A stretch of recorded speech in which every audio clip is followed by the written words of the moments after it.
The morning sun rose over New Montana like it had done for the past 7 years since humans first settled the colony. Commander Marcus Bennett stood at the observation window of the UEN Defiant, watching the golden light spread across the farmlands below. The colony stretched for hundreds of miles in every direction, with wheat fields, vegetable farms, and livestock ranches creating a patchwork of greens and golds across the valley. The sight never failed to move him. After 15 years in the United Earth Navy, Marcus had seen dozens of worlds, but New Montana held a special place in his heart. It looked peaceful.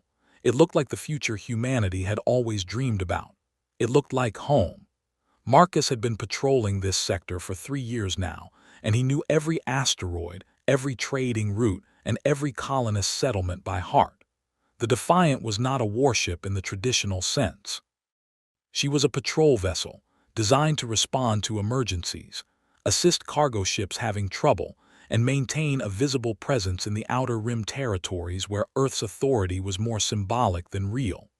Her crew of 85 men and women were trained for rescue operations, disaster response, and first contact protocols. They had never fired their weapons in anger, and Marcus had hoped with everything in him to keep it that way. War was something that happened in history books, not in the modern age of exploration and cooperation. Lieutenant Amy Rodriguez entered the bridge, carrying 2 cups of coffee in her hands. She handed one to Marcus with a smile and took her position at the tactical station with the practiced ease of someone who had done the same thing 1,000 times before. Amy was 28 years old, sharp as a plasma cutter, and the best tactical officer Marcus had ever worked with in his entire career. She had joined the United Earth Navy straight out of the academy 5 years ago, driven by a burning desire to explore the stars and protect those who ventured into the unknown reaches of space. Her parents had been colonists on one of the first settlements beyond Saul, and she had grown up knowing both the wonder and the danger of frontier life. "Another quiet morning, sir," Amy said, taking a careful sip of her steaming coffee. "The scanners show nothing unusual anywhere in the system. The supply convoy from Earth is due to arrive in about 6 hours, right on schedule. All the colonists are already getting excited about it." Marcus nodded, feeling the tension he had not realized he was carrying ease slightly from his shoulders. "Good news. The colonists will be very happy to get fresh supplies. Some of them have been complaining about the food synthesizers again. How is Dr. Hayes doing with his endless research projects?" Amy's face lit up with genuine amusement. "Still as excited about every rock and plant he finds as he was on his first day here. He was up until 3 in the morning studying some kind of glowing moss he collected from the southern continent. He says it might have revolutionary medical applications, something about the way it produces certain proteins. He showed me the data, and I have to admit, even I got a little excited about it." Dr. Kenneth Hayes was the civilian xenobiologist assigned to the Defiant for the duration of their patrol assignment. He was a thin man in his 50s with wild gray hair that refused to be tamed, thick glasses that were always slightly crooked, and an endless enthusiasm for discovering new forms of life that bordered on childlike wonder. Marcus had grown genuinely fond of the doctor during their 3 years together. Kenneth represented the absolute best of what humanity brought to the stars: insatiable curiosity, unshakable hope, and the sincere desire to understand rather than conquer. He reminded Marcus why they were all out here in the first place. The bridge remained quiet and peaceful for the next few hours. Marcus reviewed supply reports, maintenance schedules, and personnel evaluations with the methodical care of a commander who took his responsibilities seriously. Amy monitored the long-range sensors, tracking the movements of cargo ships, mining vessels, and the occasional explorer craft that passed through their sector. The rest of the crew went about their daily duties with the comfortable efficiency that came from working together for years. It was routine, comfortable, and exactly what Marcus had signed up for when he joined the Navy 15 years ago as a wide-eyed recruit who wanted to see the galaxy. At precisely noon station time, the communication console beeped with an incoming transmission.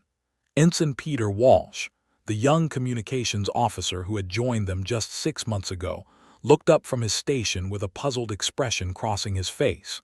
"Sir, I am receiving a priority message from Earth Command. It is marked urgent and encrypted with the highest level security protocols. I have never seen anything like this before." Marcus felt something cold settle in the pit of his stomach, an instinct honed over years of command that warned him when something was seriously wrong. "Put it through to my ready room immediately. Amy, you have the bridge while I am gone. Keep monitoring everything. If anything changes, anything at all, I want to know about it instantly."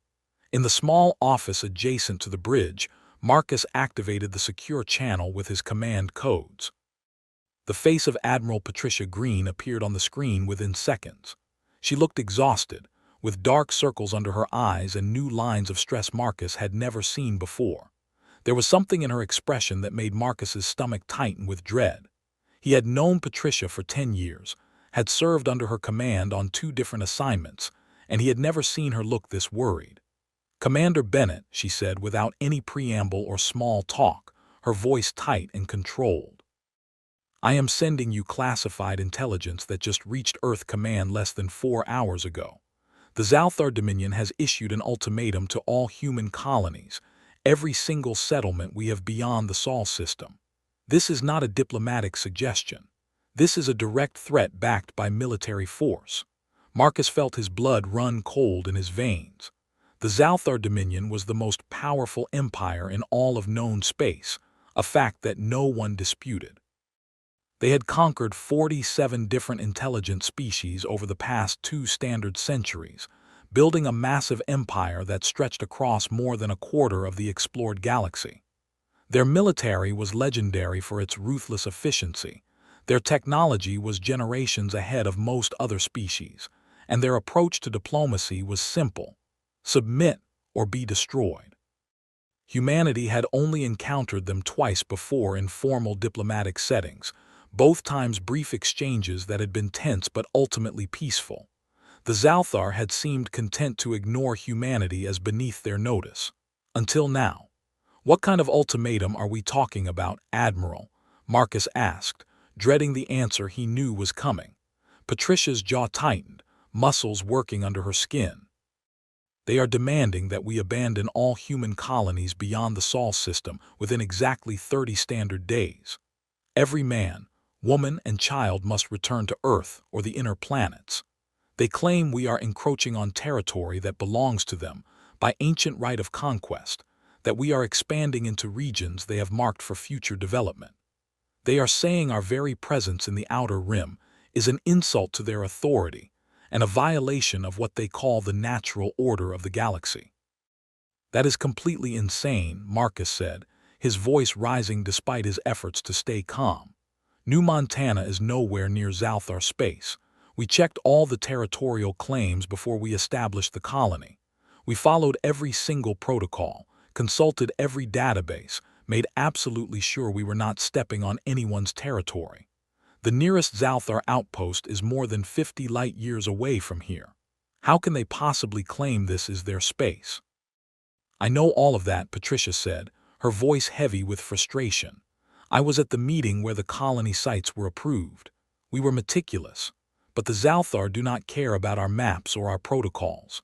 Director Vincent Carter at the Diplomatic Corps is trying to negotiate with them right now, doing everything he can to find a peaceful solution.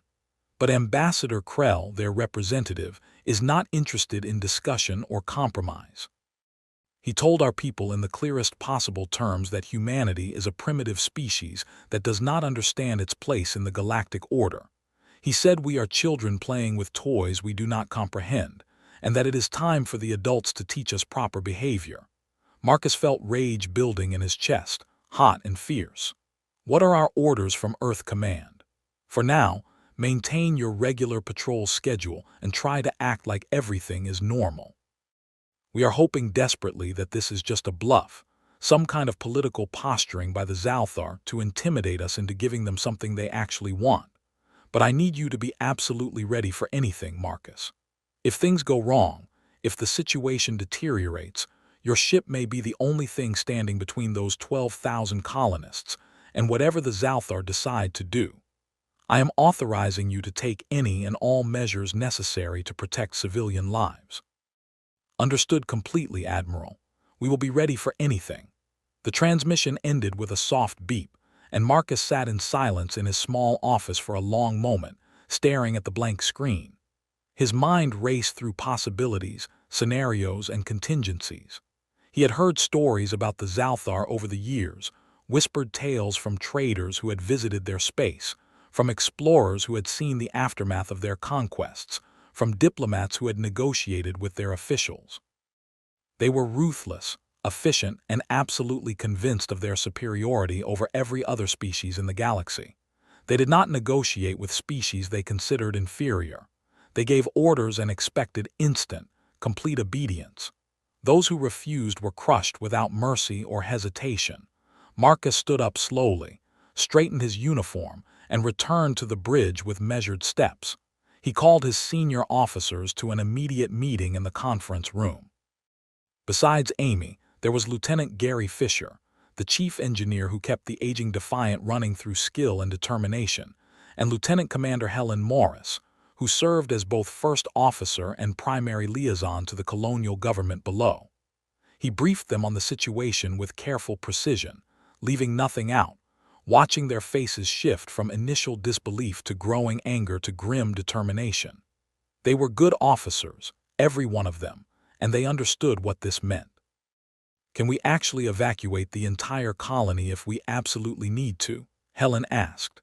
She was a practical woman in her early 40s, a former cargo pilot who had seen more of the galaxy than most admirals who had hauled supplies to frontier worlds and rescue operations through hostile space. She did not waste time on panic or denial. She focused on what could be done. Not quickly enough to matter, Marcus admitted, hating the words even as he spoke them. New Montana has 12,000 colonists spread across 3 major settlements and dozens of small farms. The Defiant can carry maybe 300 people in an absolute emergency if we pack them in like cargo and ignore every safety regulation. The supply convoy that is coming today has room for another 500 at most. We would need weeks to evacuate everyone, maybe even months, and we would need dozens of ships working around the clock. We do not have that kind of time or resources. Then we need to hope with everything we have that the Zalthar are bluffing, that this is all just political theater, Gary said. The engineer was a stocky man with permanently grease-stained hands and a gift for keeping machinery running even when it should have fallen apart years ago. He had served on the Defiant for 6 years, longer than anyone except Marcus himself. "Hope is not a strategy, and we all know it," Amy said quietly, her tactical mind already working through the possibilities. "Sir, I strongly recommend we bring the entire crew to a higher state of readiness starting immediately. If the Zalthar show up in this system, we need to be able to respond within seconds, not minutes. We need to run battle drills, check every system twice, and make sure everyone knows exactly what to do." Marcus nodded firmly, agreed completely. "Amy, work closely with Gary to make absolutely sure all our systems are running at peak efficiency. I want diagnostics on everything, from the main engines down to the backup life support. Helen, coordinate with Captain Helen Morris down on New Montana. I want detailed emergency evacuation plans ready, even if we cannot move everyone.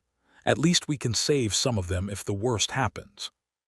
Focus on children and pregnant women first, then the elderly, then anyone with critical skills we would need to rebuild somewhere else." Over the next week, a tension hung over New Montana like a dark storm cloud that refused to break. The colonists went about their daily work, tending their crops and raising their families, but there was an undercurrent of fear that no one could quite shake. Many of them had left Earth specifically to escape crowding, poverty, and the conflicts that still plagued parts of the home world. They had come to the outer rim to build something new, something peaceful, something better. The idea that war and violence might follow them here, might destroy everything they had worked so hard to create, was almost too much for some of them to bear. Marcus spent long hours on the bridge, watching the sensor displays, waiting for something that he hoped desperately would never come. Amy drilled the crew on emergency procedures and combat protocols, until they could respond to any possible situation in their sleep. Gary performed what could only be described as miracles, keeping the Defiant's aging systems online and operational, replacing worn components, rerouting power systems, and coaxing every last bit of performance from equipment that was past its rated lifetime. Helen worked closely with Captain Helen Morris, the colonial administrator, to identify which colonists would be evacuated first if it came to that terrible choice. On the 8th day after the initial warning, Director Vincent Carter appeared on every communication screen across all of human space. His face was drawn and haggard, his voice heavy with resignation and barely controlled anger. Marcus watched the broadcast on the bridge, his crew gathered around him in tense silence. "My fellow humans," Vincent began, the weight of failure evident in every word. "I regret to inform you that all negotiations with the Zalthar Dominion have completely failed.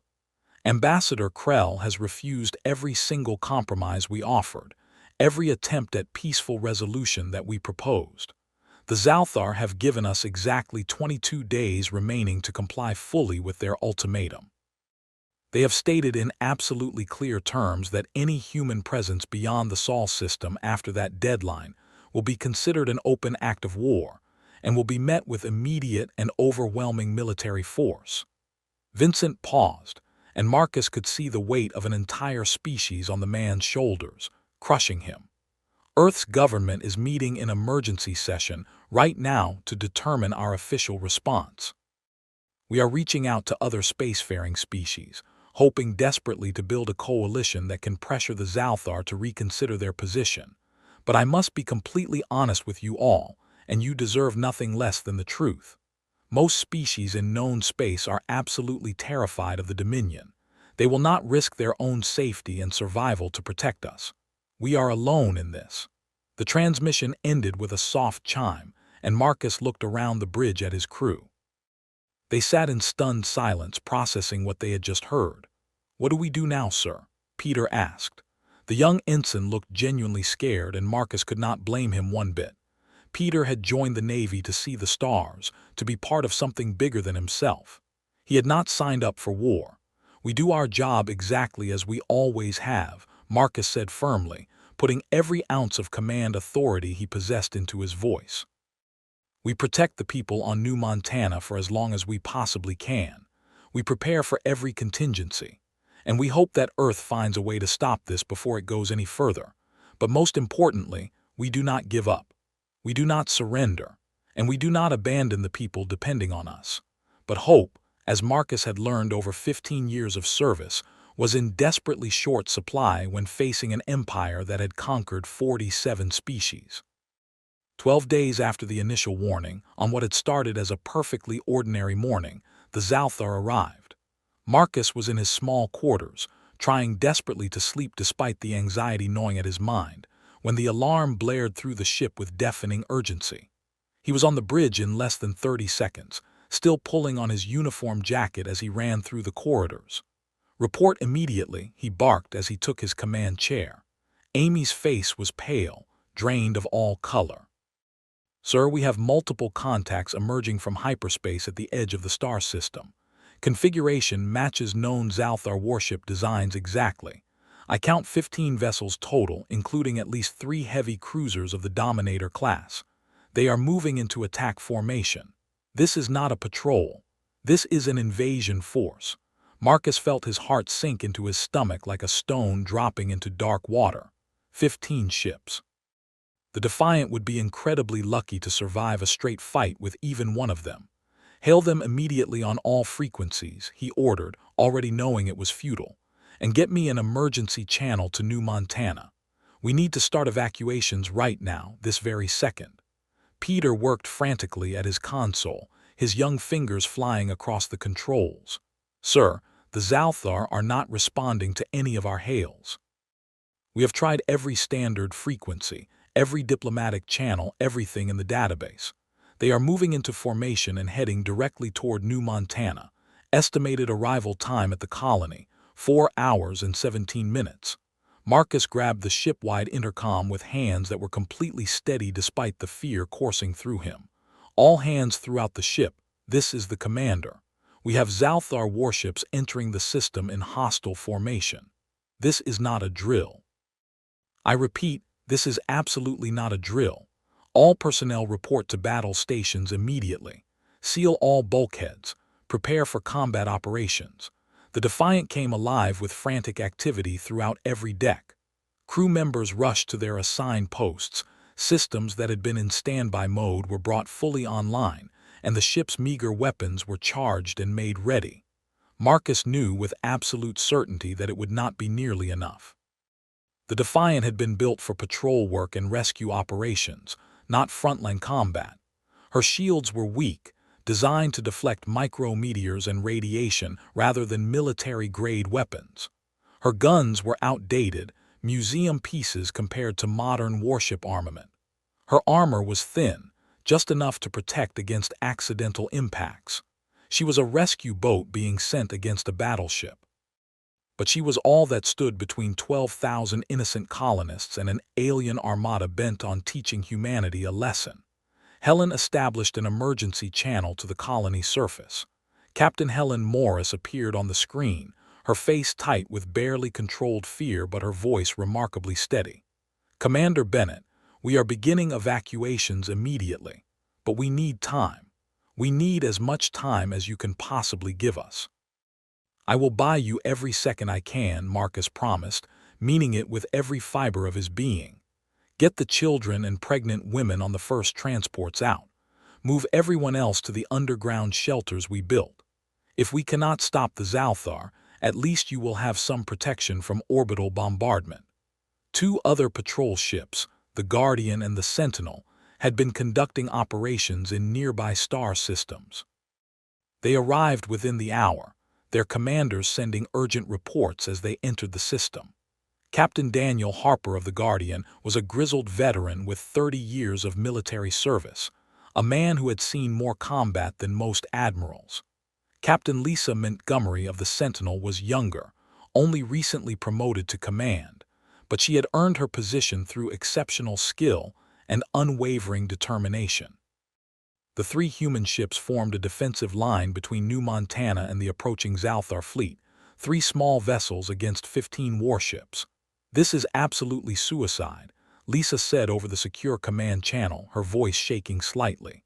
"We are completely outgunned, massively outarmored, and outnumbered 5-1. Our weapons cannot even scratch their heavy cruisers. Their shields will absorb everything we can throw at them. We do not stand a chance in hell." "I know all of that, Lisa," Marcus replied, his voice calm despite the terror he felt. "But we are all those 12,000 people of standing between them and death. We hold this line as long as we possibly can. Every single minute we give them is another 100 lives saved, another family that gets to safety. That is worth dying for." Daniel's gruff voice cut through the channel. "Then let us make absolutely sure every minute counts. Let us make these bastards remember that they tangled with humans." The Zalthar fleet did not slow down. They did not attempt communication. They did not offer terms or demand surrender. They simply came on in perfect formation, a wall of metal and weapons designed for one single purpose: total destruction.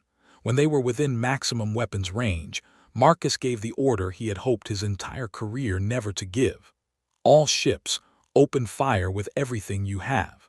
The 3 human vessels unleashed everything in their arsenals.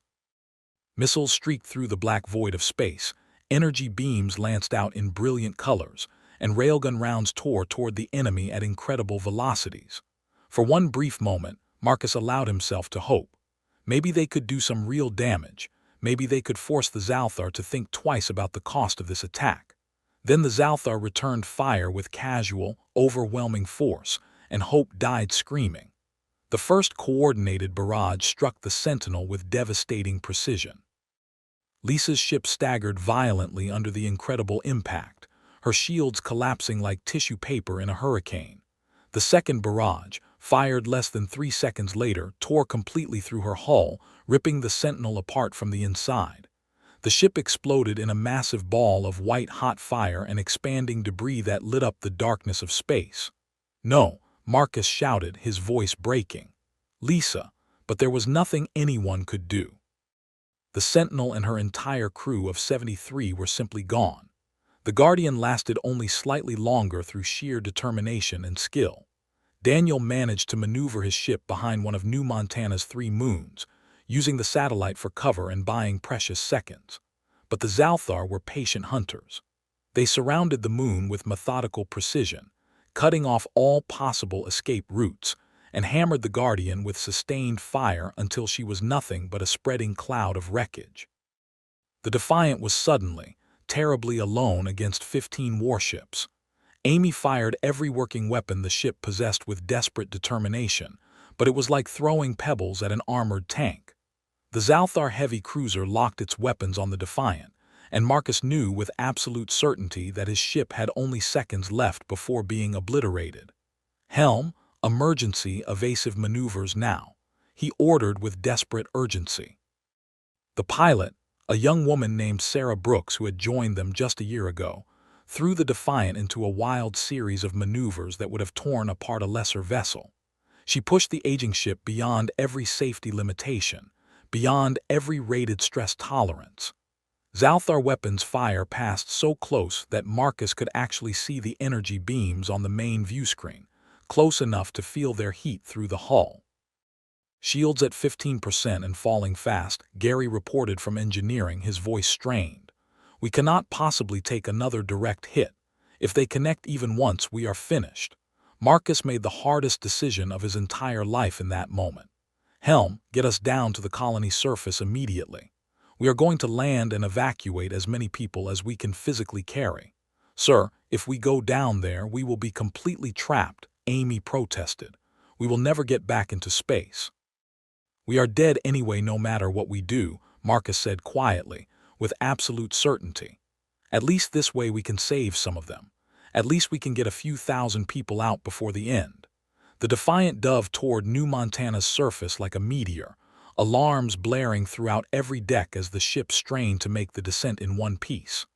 Behind them, the Zalthar fleet moved into perfect bombardment positions in orbit over the colony.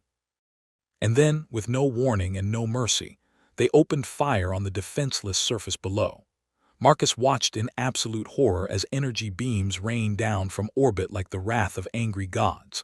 Farms that had taken years to build burned in seconds, buildings that represented the hopes of thousands collapsed into rubble, and the beautiful fields that had been so peaceful that morning turned into massive craters of fire and ash. The Zalthar were not trying to conquer. They were not trying to occupy. They were not even trying to steal resources. They were simply destroying everything that was human, erasing all trace of humanity's presence.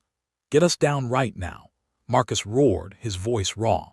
The Defiant hit the ground hard, her landing gear collapsing completely under the impact, her hull screaming in protest as metal bent and systems failed. But she held together through sheer stubborn determination.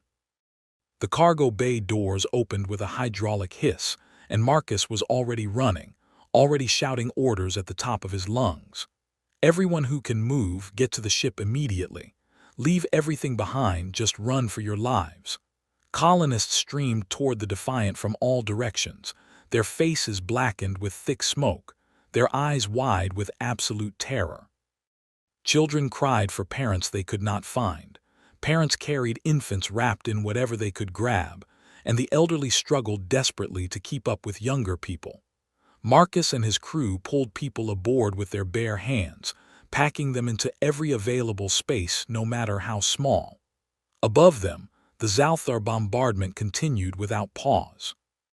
Marcus saw a farmhouse explode into splinters, a school building collapse on screaming children, a medical center reduced to burning rubble in seconds. He saw people running for safety that did not exist, people falling as the ground shook beneath them, people dying. "How many do we have aboard?" he shouted to Helen over the chaos. 3,000 packed in like cargo," she called back, her voice hoarse from shouting. "The cargo holds are completely full, the corridors are full, we have people crowded into the engineering spaces. We physically cannot fit any more without crushing them." Marcus looked at the thousands of colonists still running toward the ship, still hoping desperately for salvation that he could not provide. His heart broke into pieces. "Seal the doors," he ordered, the words tearing him apart. "Gary, can we possibly fly this wreck?" The engineer appeared, his face covered in sweat and blood from a dozen small cuts. "Maybe, if we are very lucky, if the Zalthar do not shoot us down immediately. Then let us pray we are lucky," Marcus said. He turned to face the colonists who had not made it aboard, who stood watching with desperate, betrayed eyes. "Get to the underground shelters immediately. Go as deep as you can. Survive this. We will come back for you. I swear we will come back." He did not know if it was a lie or a promise he could never keep. The Defiant's battered engines roared to life with a sound like tortured metal, and the ship lurched unsteadily into the air. She was never designed to carry this many people, had never been tested at even half this weight, and every single system screamed in protest. But Sarah Brooks was the finest pilot Marcus had ever seen in his entire career, and she coaxed the dying ship up through the smoke-filled atmosphere with skill that bordered on miraculous. A Zalthar fighter swooped in from above, weapons locked directly on the Defiant. Amy fired the ship's last working cannon in one desperate shot, and by some miracle of chance or fate, the shot connected perfectly. The fighter spun away, trailing atmosphere and sparks, damaged but not destroyed. "Hyperspace jump is ready, coordinates locked for Earth," Peter reported, his voice shaking but determined. "Jump immediately," Marcus ordered. The Defiant vanished from New Montana in a flash of light, leaving behind 9,000 colonists who would not survive the next hour. Marcus stood on the bridge, surrounded by 3,000 people who had lost absolutely everything they owned, and felt the crushing weight of command and failure pressing down on him. They had failed. The Zalthar had attacked without warning, without mercy, without any regard for innocent life, and humanity had been completely powerless to stop them. When they finally arrived at Earth 3 days later after a desperate journey, Marcus delivered his full report to Admiral Patricia Green in her office overlooking the gleaming blue planet below. He told her everything about the attack, about the deaths, about the 2 ships and their crews he had watched die. He told her about the 3,000 colonists they had managed to save and the 9,000 they had been forced to leave behind to their fate. Patricia listened in complete silence, her face carved from stone, her eyes burning. When he finally finished his report, she stood slowly and walked to the wide window of her office, looking out at Earth turning peacefully below. Director Vincent Carter went back to the Zalthar one final time, she said quietly, her voice tight with barely controlled rage. He asked Ambassador Krell directly why they attacked New Montana without warning. "Do you want to know what that creature told him?" Marcus shook his head, not trusting his voice. Krell said that humanity needed to learn its proper place in the galaxy, that we are a young species, primitive and weak, and that we must understand the consequences of defying our betters. He said the attack on New Montana was a lesson, an education in reality. He actually laughed when he said it. Patricia turned back to face Marcus, and in her eyes was something he had never seen before in all the years he had known her. Pure, burning rage. "They wanted to teach us a lesson," she said, each word sharp as a knife. "They wanted to show us that we are nothing, that we should crawl back to our little planet and never venture out into the galaxy again. They wanted us to be afraid." She walked to her desk and activated a communication channel with swift, angry movements. Within seconds, the faces of Earth's top military and political leaders appeared on multiple screens arranged around the office. "Ladies and gentlemen," Patricia said, her voice like ice, "the Zalthar Dominion has attacked a human colony without any provocation, killing 9,000 innocent civilians, including hundreds of children. They have stated publicly that this was a lesson to put us in our place, to teach us to fear them. I am formally requesting immediate authorization to mobilize Earth's entire combined fleet. We are going to war." Marcus watched as one by one, every single leader gave their approval. Some did so with clear reluctance, others with grim determination, but all of them understood that there was no other choice.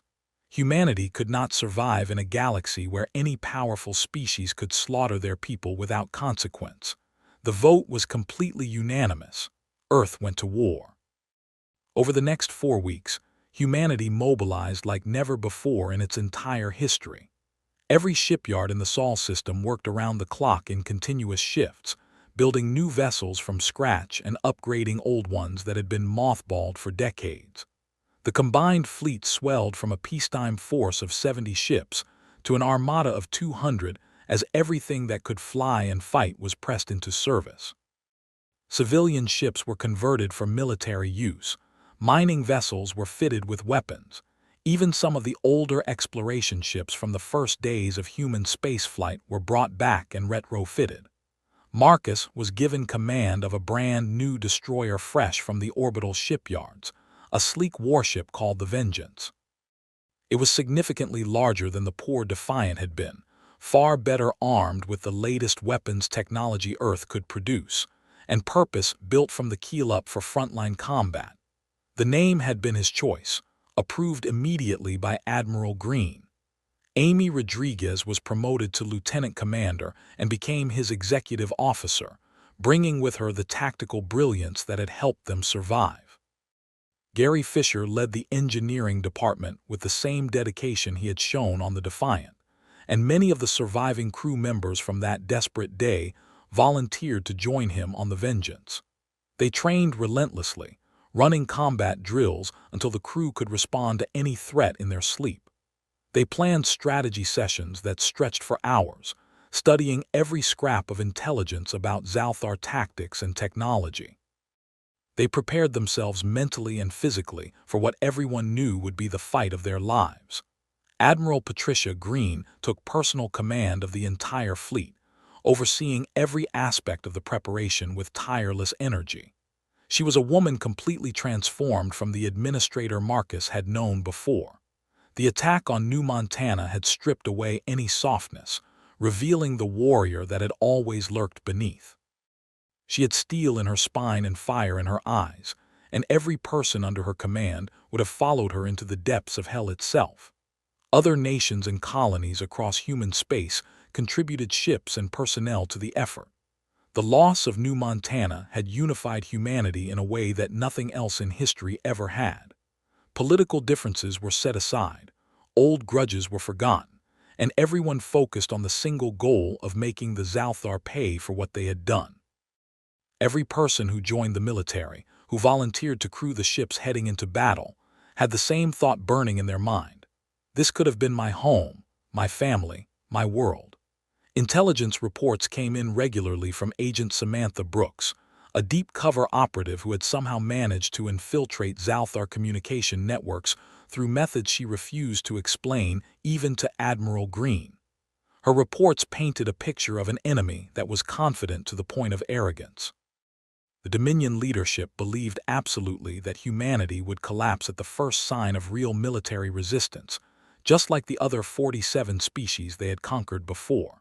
They were already discussing how to divide up human territory, which Zalthar noble houses would be given which former human worlds as rewards. The Zalthar did not understand humans at all. They had made a fatal mistake in their calculations. They thought destroying one colony would break humanity's will to resist.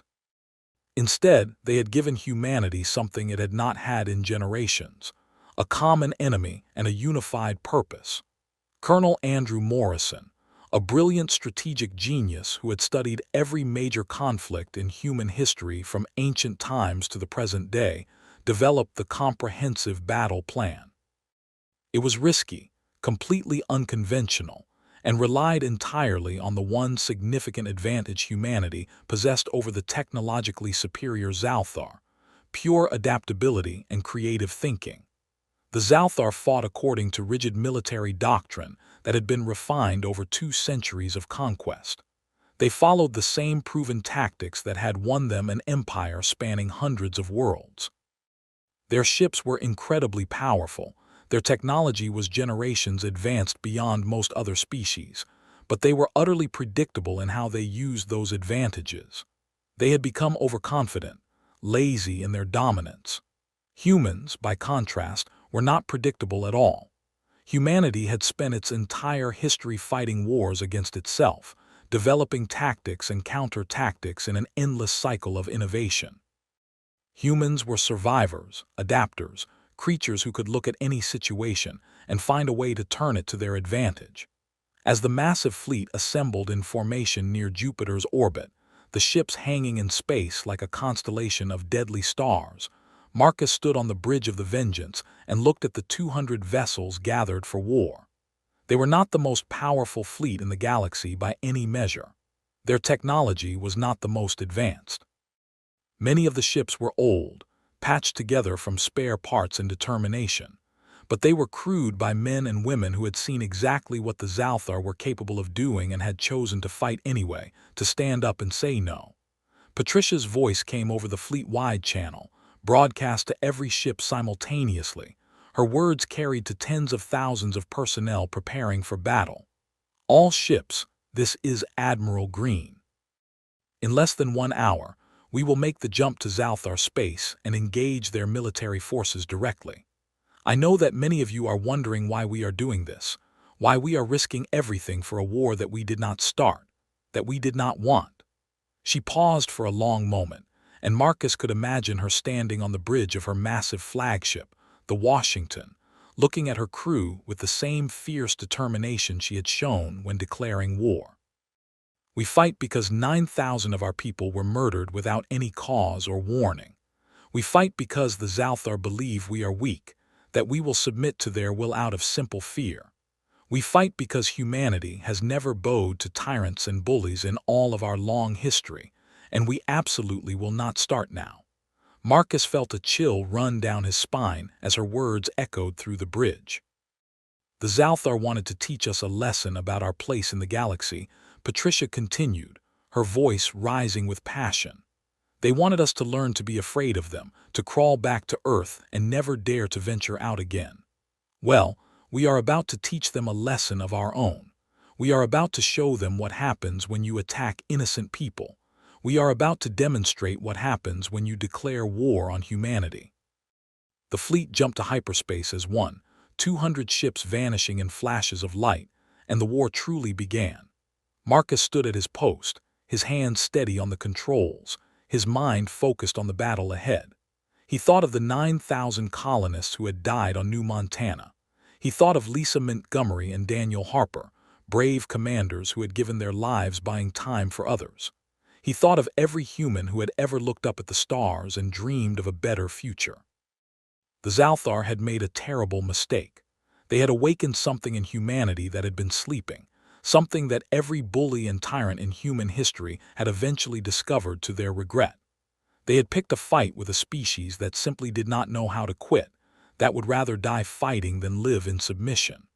As the Vengeance emerged from hyperspace in Zalthar territory, Marcus allowed himself a cold smile. The Dominion was about to learn a very hard lesson. They should have left the humans alone. Now they would face the consequences of their arrogance, and Marcus would make absolutely certain they never forgot it. The hyperspace jump lasted exactly 43 minutes, but for Marcus Bennett, it felt like an eternity. He stood on the bridge of the Vengeance, watching the swirling colors of hyperspace through the viewscreen, his mind racing through every possible outcome of what was about to happen. Behind him, his crew worked in tense silence, each person focused on their duties, each one knowing that they were about to face an enemy that had never lost a major battle in 200 years of conquest. Amy Rodriguez sat at her tactical station, her fingers moving across the controls with practiced precision as she ran final checks on every weapon system. Gary Fisher was down in engineering, making last-minute adjustments to the engines and shields, squeezing out every bit of performance the ship could give. Throughout the Vengeance, and throughout the entire fleet of 200 ships, tens of thousands of men and women prepared themselves for what might be their last day alive. When we drop out of hyperspace, we are going to be right in the middle of their territory, Amy said quietly, not looking away from her screens. Intelligence says there are 3 major military installations in this system. Each one is defended by at least 20 warships, probably more. We are going to be outnumbered from the very first second. Marcus nodded slowly. That is exactly what Colonel Morrison wants. The Zalthar expect us to be cautious, to probe their defenses carefully, to retreat at the first sign of serious resistance. Instead, we are going to hit them hard and fast before they even know we are there. We are going to show them that humans do not play by their rules. The countdown timer on the main display ticked down toward 0. Marcus took a deep breath, straightened his uniform, and opened a channel to the entire ship. All hands, this is the commander. We are about to engage the enemy. Remember your training, trust your shipmates, and remember what we are fighting for. We are fighting for the 9,000 people who died on New Montana. We are fighting for every human colony that the Zalthar threatened. We are fighting to show the entire galaxy that humanity will not be pushed around. Today, we teach the Zalthar a lesson they will never forget. The timer hit 0, and the Vengeance dropped out of hyperspace into normal space. The transition was violent, the ship shuddering as it crossed the dimensional barrier. Marcus gripped his command chair as the main view screen flickered and then cleared, showing them exactly where they were. They had emerged in the Kepler 442 system, deep in Zalthar space, exactly where Colonel Morrison had planned. The star system was home to one of the Dominion's major fortress stations, a massive military installation that served as a command center for an entire sector. Around the fortress, Marcus could see warships, dozens of them, hanging in space like predators guarding their territory. And all around the Vengeance, flickering into existence one after another, were the ships of Earth's fleet. 200 human vessels appeared in the heart of enemy territory, weapons already charging, shields already at maximum power. Multiple contacts, Amy called out, her voice sharp and focused. I count 63 Zalthar warships in this system, including the fortress station. They are beginning to react, moving to intercept positions. They look surprised, sir. I do not think they expected us to come to them. They thought we would be too afraid, Marcus said with a cold smile. They thought we would defend our colonies and wait for them to pick us apart one at a time. They were wrong. All weapons, target the fortress station. Fire when ready. The Vengeance and a dozen other ships in her squadron opened fire simultaneously, unleashing a devastating barrage of missiles, energy beams, and railgun rounds at the massive fortress. The Zalthar shields flared bright blue as they absorbed the impacts, but the humans kept firing, kept hammering at the same spot, concentrating their fire with precision. Across the system, the entire human fleet spread out in the complex attack pattern that Colonel Morrison had designed. They were not fighting like the Zalthar expected. They were not engaging in the traditional ship-to-ship combat that had won the Dominion 47 wars. Instead, they were moving in small squadrons, hitting targets of opportunity, using asteroids and the system's two gas giants for cover, appearing and disappearing like ghosts. The Zalthar warships moved to engage, but they were confused, uncertain. Their doctrine called for massive formations, for overwhelming firepower applied to a single point. But the human ships refused to stay in one place, refused to give them a clear target. It was like trying to fight smoke. Enemy cruiser moving to intercept us, Amy reported. Heavy class coming in fast on our port side. Marcus watched the tactical display as the Zalthar ship closed the distance. It was massive, easily 3 times the size of the Vengeance, bristling with weapons. In a straight fight, the human destroyer would not stand a chance, but Marcus had no intention of fighting straight. Helm, dive toward that asteroid cluster at full speed, he ordered. Weapons, prepare torpedo spread pattern Delta. We are going to use their size against them. Sarah Brooks, who had survived New Montana and insisted on flying the Vengeance, sent the ship diving toward a field of tumbling rocks. The Zalthar cruiser followed, its commander confident in his ship's superiority. But as the Vengeance weaved through the asteroids with incredible precision, the much larger cruiser struggled to maneuver. It was like watching a whale chase a dolphin. Now, Marcus ordered calmly. The Vengeance spun in space, a maneuver that should have been impossible for a ship her size, and fired a full spread of torpedoes directly into the Zalthar cruiser's path. The enemy ship tried to evade, but it was too big, too slow. The torpedoes impacted directly against its forward shields, and in that moment of distraction, 3 other human ships appeared from behind different asteroids and opened fire from multiple angles. The Zalthar cruiser's shields collapsed under the coordinated assault and railgun rounds tore into its hull. The great ship shuddered, atmosphere venting from dozens of breaches, and then its reactor went critical. The explosion lit up the asteroid field like a second sun. "One down," Amy said with fierce satisfaction. "But we have got more coming. Lots more." The battle raged across the entire star system for hours. Human ships darted in and out, striking fast and retreating before the Zalthar could bring their superior firepower to bear. They used every trick, every unorthodox tactic they could think of. They hid in the shadow of planets, they used debris fields for cover, they even flew through the outer atmosphere of the gas giant, skimming through clouds of hydrogen at dangerous speeds to lose pursuit. The Zalthar fought back with savage determination, but they were struggling to adapt. Their commanders kept trying to force the humans into a conventional battle, kept trying to get them to stand still and fight properly. But the humans refused. They were like guerrilla fighters in space, never where the enemy expected, always hitting from unexpected angles. "Captain Marcus Bennett, this is Admiral Green," Patricia's voice came through on the command channel. "The fortress station is heavily damaged but still operational. I need you to take your squadron and finish it. The rest of the fleet will keep the warships busy." "Understood, Admiral. All ships in Squadron 7 follow my lead. We are going after the fortress." Marcus led his squadron of 12 ships in a high-speed run toward the massive station. It was a terrifying target, bristling with hundreds of weapons, its shields still glowing with power. But Marcus had noticed something during the battle. The fortress was designed to fight fleets, to engage multiple targets at long range.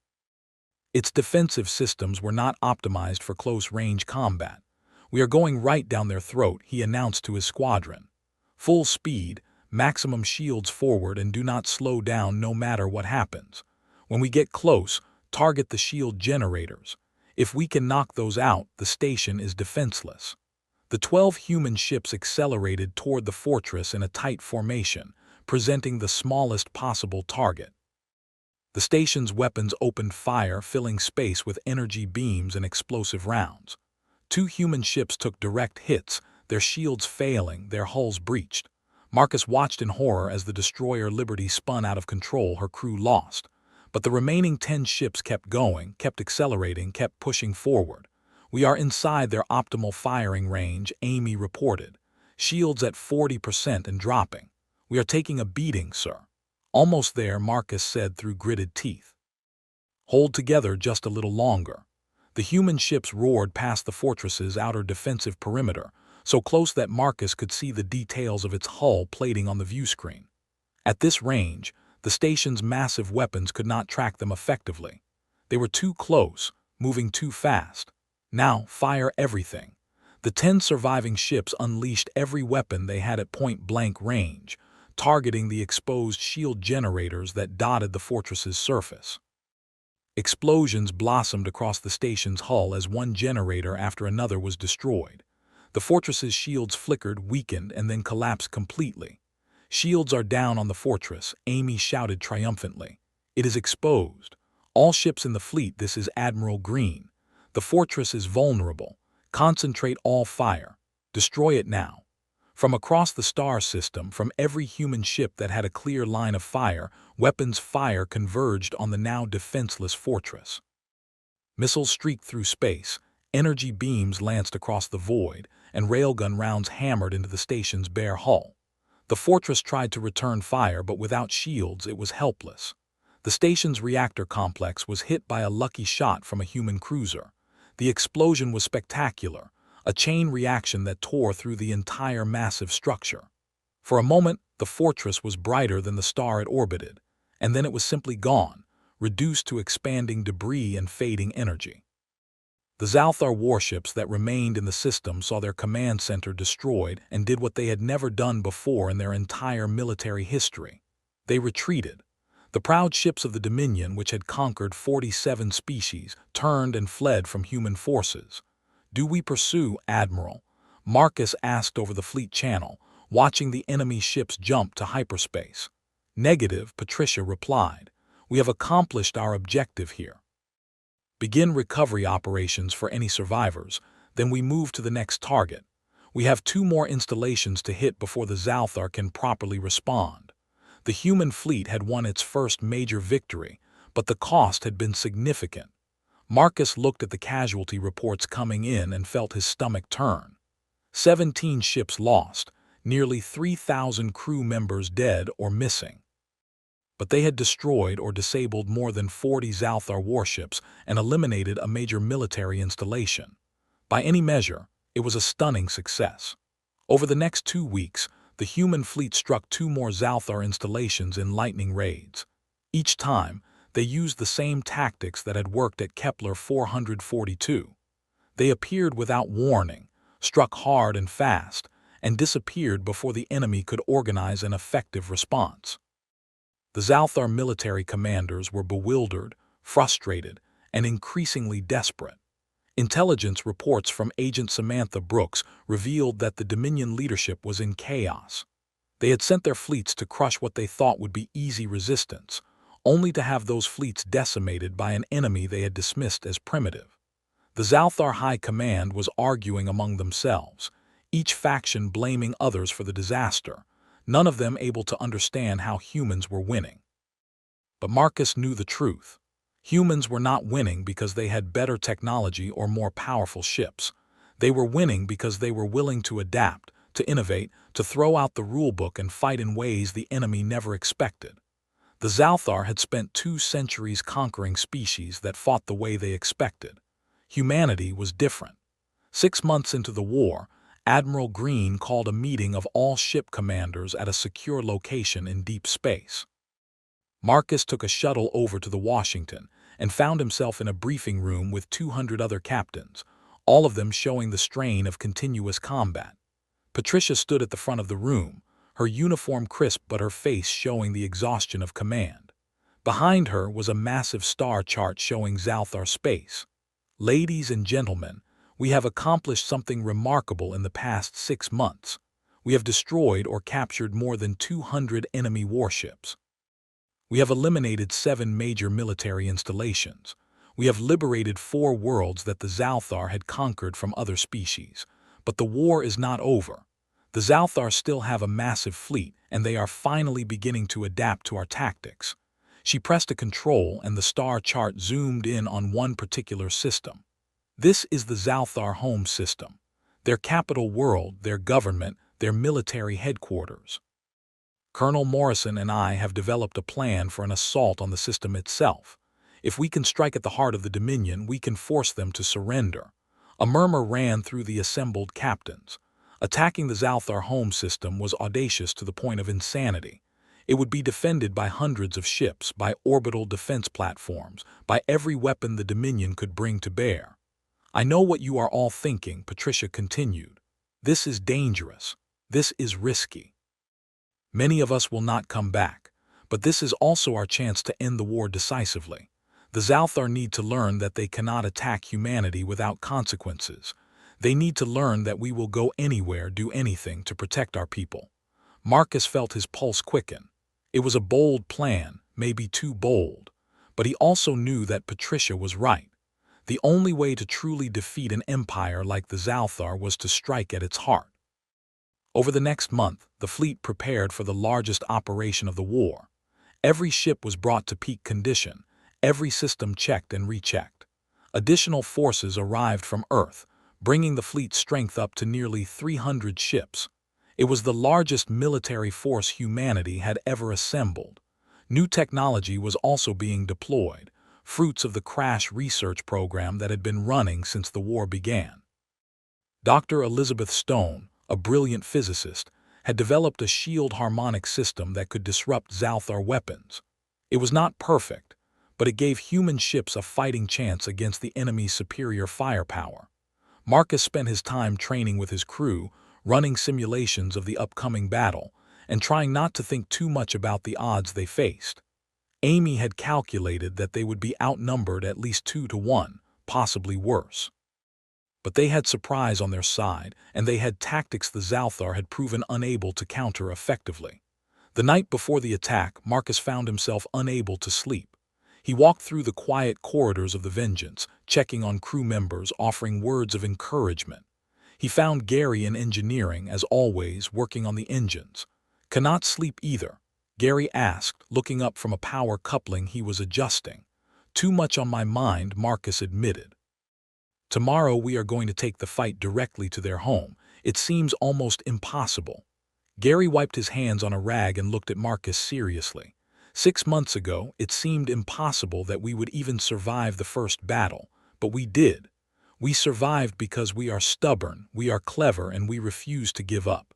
The Zalthar are about to learn that the hard way. Marcus smiled. When did you become a philosopher? When I started keeping this old ship running on spare parts and determination, Gary replied with a grin. Now get some rest, sir. Tomorrow we make history. The fleet jumped to the Zalthar home system at dawn ship time. 300 human vessels appeared in the heart of the Dominion, weapons ready, shields at maximum. And waiting for them was the largest concentration of military force the galaxy had seen in centuries. The Zalthar had pulled back nearly their entire fleet to defend the home system. Marcus counted over 600 warships arrayed in defensive formations around the capital world, plus dozens of orbital defense platforms, plus countless smaller vessels. It was an overwhelming force designed to crush any attacker. All ships, this is Admiral Green. You see what we face. You see the odds, but remember this, we have come through fire and battle to reach this moment. We have proven that humans do not surrender, that humans do not run, that humans will fight for what is right no matter the cost. Today, we end this war. Today, we show the Zalthar and the entire galaxy what humanity is capable of. Attack! The human fleet surged forward in a massive wave, and the battle for the Zalthar home system began. It was unlike anything Marcus had experienced in the previous 6 months. This was not a hit-and-run raid. This was a full-scale engagement, two fleets clashing with everything they had. The space around the capital world became a nightmare of weapons fire, exploding ships, and desperate maneuvers. Human vessels used every trick they had learned, but the Zalthar had also learned. They had adapted their formations, had developed new tactics to counter human mobility. The battle was brutal, vicious, and neither side gave any quarter. Marcus commanded the vengeance through the chaos, his voice calm even as death flew past on all sides. He saw human ships die, saw brave crews sacrifice themselves to take out enemy vessels. He saw acts of heroism that would be remembered for generations. The destroyer Courage rammed a Zalthar battleship rather than let it fire on a crippled human carrier. The cruiser Defiance, named after Marcus's old ship, held position against 5 enemy vessels, giving time for damaged ships to retreat. The battle raged for 3 full days without pause. Crews pushed themselves beyond exhaustion, running on stimulants and sheer determination. Ships were repaired in the middle of combat, damaged vessels were patched up and thrown back into the fight. The Zalthar fought with equal desperation, knowing that if their capital fell, their empire was finished. On the second day, a breakthrough came. A squadron of human ships managed to punch through the orbital defenses and began targeting ground installations on the capital world itself. The Zalthar, who had never had their home world attacked, panicked. They pulled ships away from the main battle to defend their planet, weakening their formation. Patricia saw the opening and struck with devastating precision. She concentrated the entire human fleet on one section of the Zalthar line, overwhelming it with focused fire. The enemy formation broke, ships scattering as the humans poured through the gap. Within hours, human vessels had achieved orbital superiority over large sections of the capital world. On the third day, with human ships dominating the space around their capital and threatening to bombard the surface, the Zalthar leadership finally admitted what they had never admitted before. They had been defeated. Ambassador Krell himself appeared on all communication channels, his voice hollow. "You request terms of surrender," he said simply. The fighting stopped as if someone had flipped a switch. Human and Zalthar ships drifted in space, exhausted, battered, but the guns fell silent. Patricia herself handled the negotiations, and she was not gentle. The terms were harsh and deliberate. The Zalthar Dominion would pay massive reparations to humanity for the attack on New Montana. They would return all territories they had conquered in the past 50 years, giving freedom back to a dozen species. Their military would be limited in size and capability, prevented from launching wars of conquest. And most importantly, they would formally recognize humanity as a sovereign power deserving of respect and equal standing. The Zalthar leadership had no choice but to accept. Their fleet was shattered, their capital was at the mercy of human weapons, and their people were demanding peace. The mighty dominion that had conquered 47 species bent its knee to the humans they had dismissed as primitive. Marcus stood on the bridge of the Vengeance 3 days after the surrender, watching as the human fleet began to withdraw from Zalthar space. The cost had been staggering. Nearly 100 human ships lost, tens of thousands of crew members dead. But they had won. Against all odds, against an empire that had seemed invincible, humanity had won. A communication came through from Admiral Green. All ship commanders, report to the Washington for a final briefing before we return to Earth. In the great hangar bay of the flagship, Patricia stood before the assembled commanders one last time. She looked older now, worn down by the weight of command and the cost of victory. But there was also pride in her eyes. "You all know what we accomplished here," she began.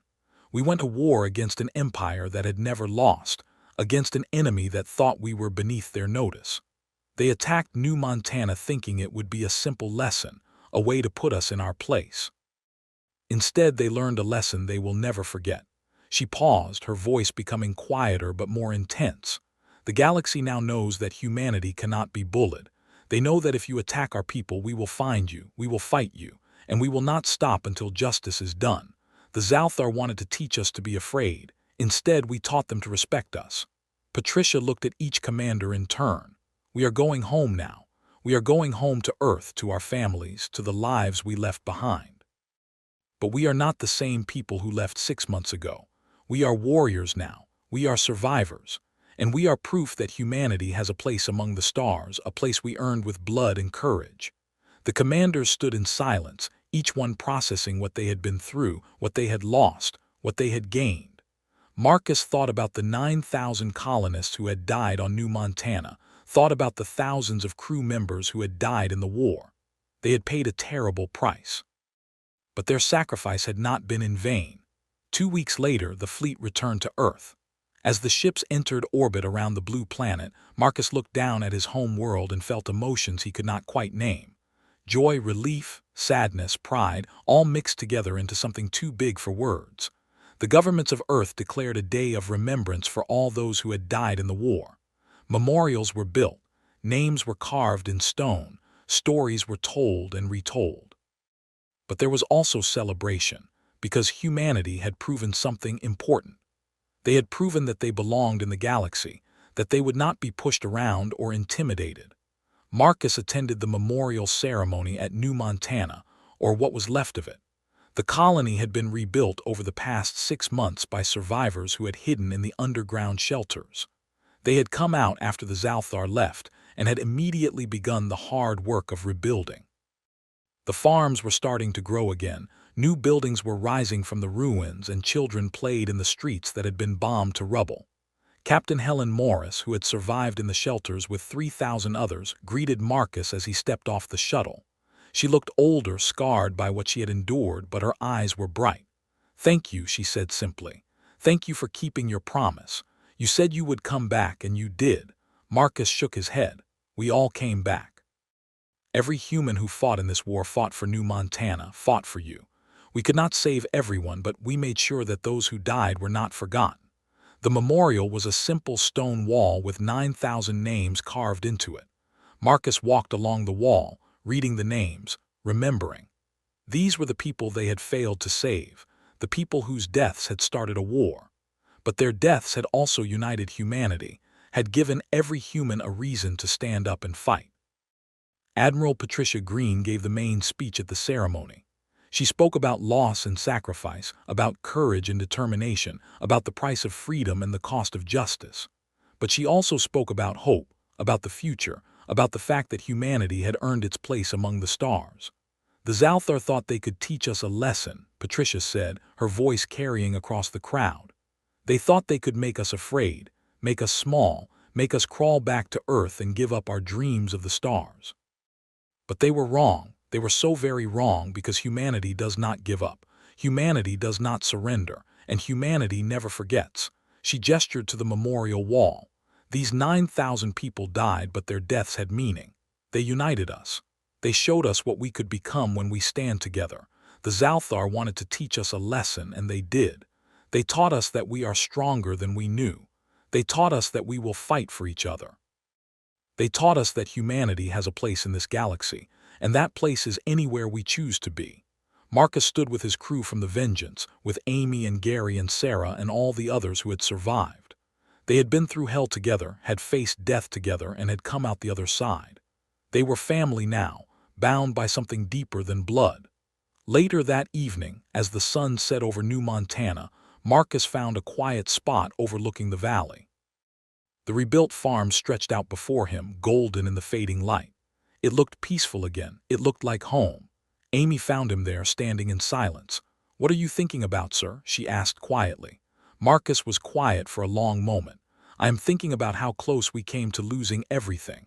If the Zalthar had hit Earth instead of New Montana, if they had been more ruthless, if they had understood us better, we might have lost. We got lucky in a lot of ways." Amy shook her head. "It was not luck, sir. It was determination. It was courage. It was people like you who refused to give up even when the odds were impossible. The Zalthar thought we were weak because we had not built an empire like theirs. They did not understand that we were strong for different reasons. We were strong because we cared about each other, because we fought for something bigger than ourselves." Marcus smiled. "When did you become a philosopher?" Amy laughed. "I learned from the best." "Now come on, the celebration is starting down in the main square. The colonists want to thank the people who saved them." As they walked back toward the settlement, Marcus thought about the future. The war was over, but the galaxy had changed. Humanity had announced itself as a power to be respected. Other species that the Zalthar had oppressed were already reaching out to Earth, seeking alliances, asking for help in rebuilding. The galaxy suddenly seemed smaller and more connected. The party in the town square was loud and joyful. Colonists and military personnel mixed together, sharing stories, sharing drinks, celebrating survival.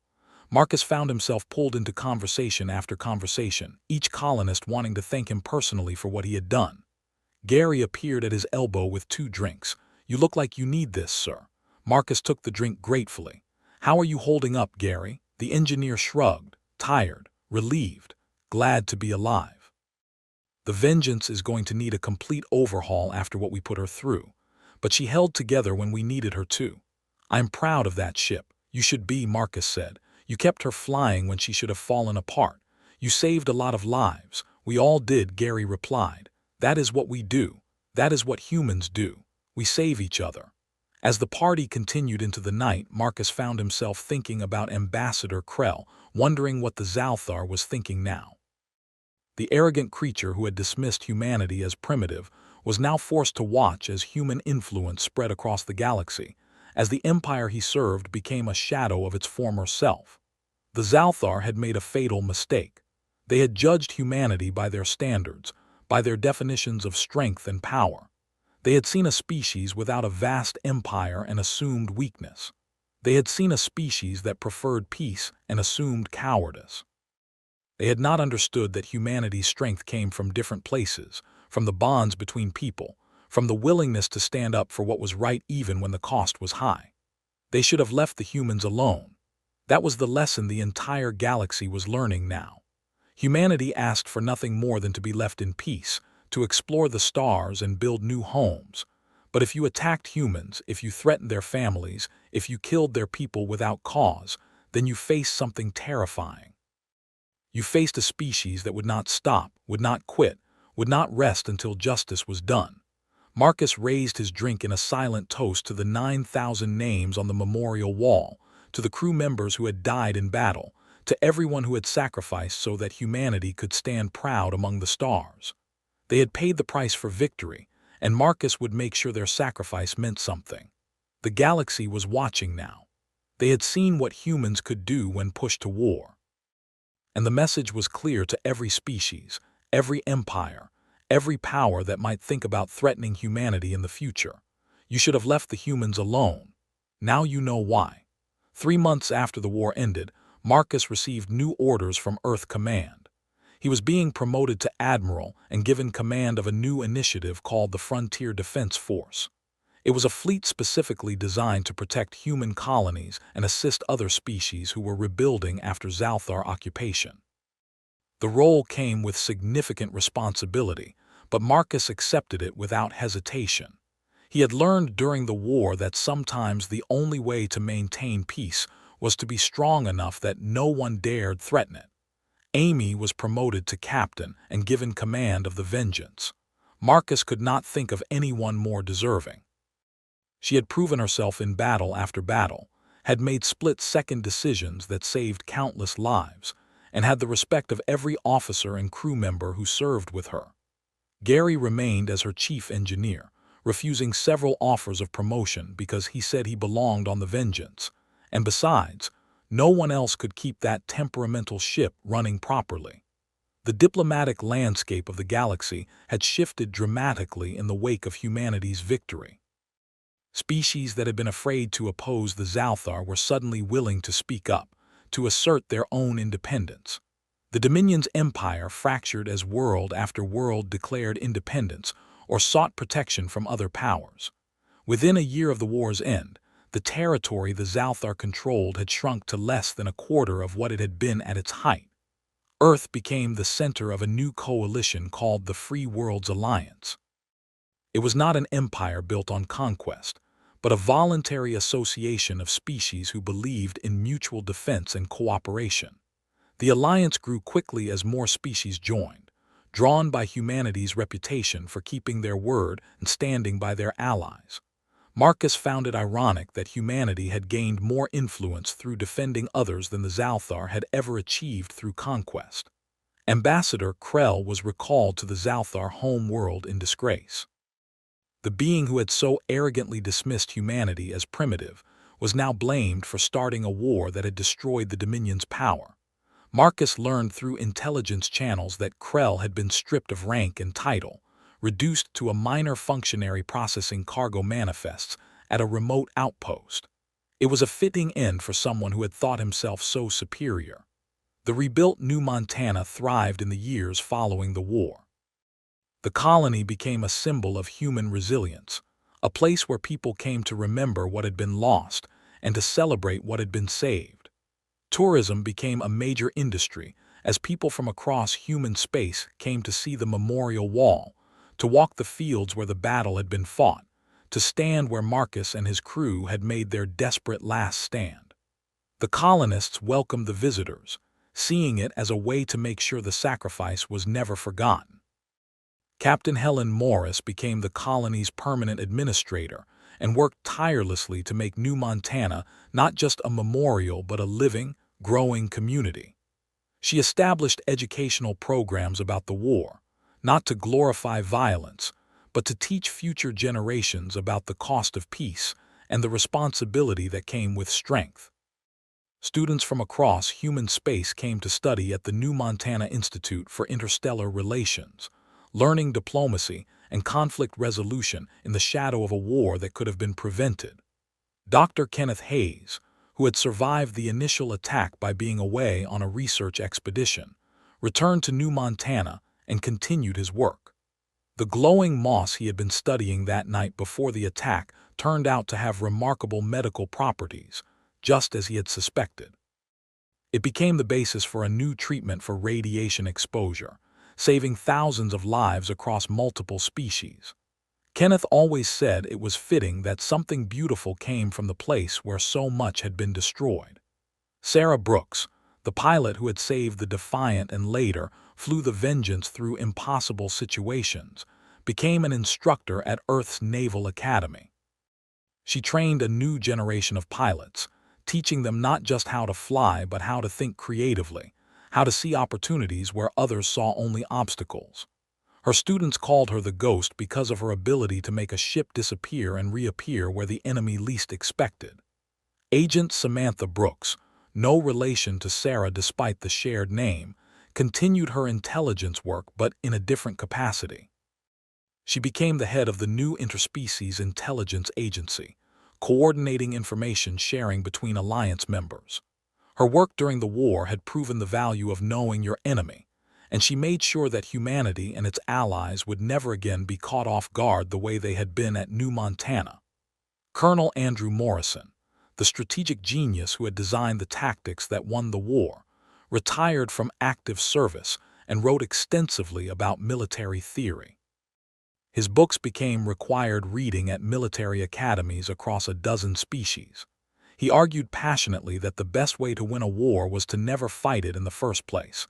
But if you had to fight, you had to be willing to do whatever it took to protect those who could not protect themselves.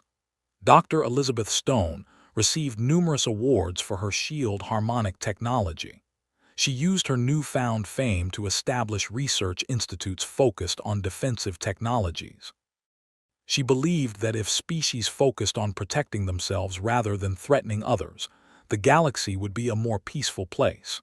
Her institutes became centers of innovation, developing technologies that saved lives rather than taking them. Admiral Patricia Green served as commander of Earth's combined fleet for another 10 years before retiring. She spent her retirement years writing a comprehensive history of the war, determined that future generations would understand not just what happened, but why it happened. Her book became one of the most widely read works in human space, a sobering reminder of how quickly peace could turn to war and how important it was to value life above pride. Marcus visited New Montana at least once a year for the memorial ceremony. He never missed it, no matter where his duties took him. He felt he owed it to the 9,000 people whose names were on that wall to stand there and remember them, to make sure their deaths continued to mean something. Each year, more survivors came to the ceremony, bringing their children and grandchildren, telling stories about loved ones who had been lost. On the 10th anniversary of the attack, Marcus stood before the memorial wall with hundreds of others. He was older now, his hair showing gray, his face marked by the years of command. But his voice was still strong as he spoke to the assembled crowd. 10 years ago, this place was attacked by an enemy who thought we were weak, who thought we would submit out of fear. They killed 9,000 people thinking it would teach us our place, but they were wrong, so very wrong. Those 9,000 people did not die in vain. Their deaths showed us who we really are. They showed us that humanity will stand together when threatened. They showed us that we will fight for what is right, no matter the cost. He paused, looking at the names carved in stone. We remember them not just as victims, but as the foundation of everything we built since. Because of them, we found the courage to fight back. Because of them, we united as a species in a way we never had before. Because of them, we earned our place among the stars. They paid the price for our freedom, and we will never forget that debt. After the ceremony, a young girl approached Marcus. She could not have been more than 7 years old, holding her mother's hand tightly. "My grandmother's name is on the wall," she said in a small voice. "I never met her, but my mother tells me stories." Marcus knelt down to the girl's level. "What was your grandmother's name?" "Margaret Sullivan," the girl said. "She was a teacher. My mother says she loved children and wanted to make the colony a good place to grow up." Marcus felt his throat tighten. "I remember your grandmother. She helped us load children onto the Defiant. She made sure every child got on board safely before she would even think about saving herself. She was very brave." The girl's eyes widened. "You knew her?" "I did," Marcus said gently. "And she would be very proud of you and your mother. She would be happy to know that the colony she loved survived and grew." The girl hugged him suddenly, and Marcus found himself blinking back tears. This was why they had fought. Not for glory or power, but for moments like this, for children who could grow up in peace, for a future where the sacrifices of the past meant something. As Marcus prepared to leave New Montana and return to his duties, he took one last look at the valley. The sun was setting, casting golden light across the farms and buildings. It looked exactly as it had that morning 10 years ago when the Zalthar had arrived, peaceful, beautiful, like home. But Marcus knew that peace was not free. It had to be earned, defended, and sometimes fought for. The galaxy had learned that lesson when they learned what happens when you threaten humanity. They had learned that behind the peaceful exterior was a species that would do anything to protect their own. The Zalthar had wanted to teach humanity a lesson about power and dominance. Instead, they had taught the entire galaxy a different lesson. that true strength comes not from the ability to conquer, but from the willingness to stand up for what is right. That the most dangerous enemy is not the one who wants to fight, but the one who fights only when there is no other choice. That humanity's greatest weapon was not their technology or their tactics, but their refusal to accept injustice. As Marcus's shuttle lifted off from New Montana, he looked down at the memorial one last time. 9,000 names, 9,000 reasons why the war had been necessary, 9,000 reminders that freedom and peace required eternal vigilance. The galaxy was safer now, but Marcus knew that complacency was dangerous. There would always be another Zalthar, another empire that thought might made right, another bully that needed to be taught respect. But now the galaxy knew. Now every species understood. If you valued peace, if you wanted to build and grow and thrive, then humanity was the best friend you could have. But if you chose violence, if you threatened innocent people, if you declared war on humanity and their allies, then you would face something unstoppable. The message had been carved not just in stone on New Montana, but in the wreckage of Zalthar warships, in the ruins of their military installations, in the surrendered pride of an empire that thought itself invincible. The message was simple and clear to all who would listen. You should have left the humans alone. Now the entire galaxy knows why.